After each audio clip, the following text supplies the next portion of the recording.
My musical heroes, unfortunately, I think, all, with the exception of one person, they all died much sooner than they should have done. Jimi Hendrix was my first hero.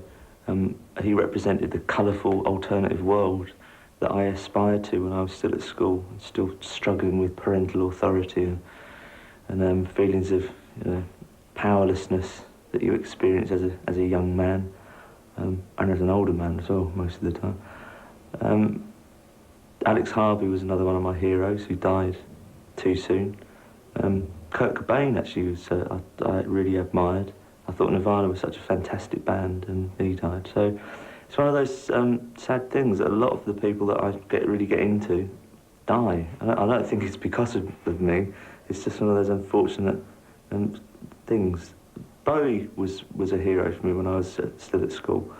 The first album I ever bought was Ziggy Stardust, and being able to meet him later on was a really big thrill for me. And he invited me to sing with him at his 50th birthday party in New York, on stage in Madison Square Gardens, and that was a really big thing for me, because I remember looking over and thinking, I must remember this moment. So I think it's nice. I mean, I kind of got to know him, not that well. I'm not sure how many people get to know Bowie that well, but it was nice that he was very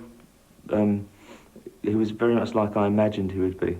And I think that's one of the things. It's always, there's a moment of dread, I think, if you ever do get to meet someone who is a hero, that you think, what if they're really, really awful?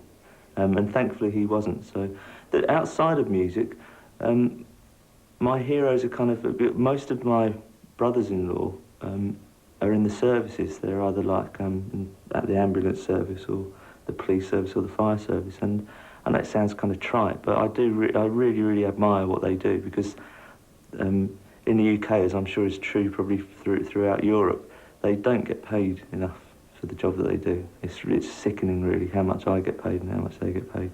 And I spend the entire time having fun, and they kind of like do a really serious job. It's like, that's why I'm getting serious, but it's one of those, it's an unfortunate thing, I suppose, but the passion that they've got for of selflessness, I think, and that with most of the people that they work with that I've met when I go out for a drink, it amazes me that they keep going, doing what they're doing. So people like that are my heroes.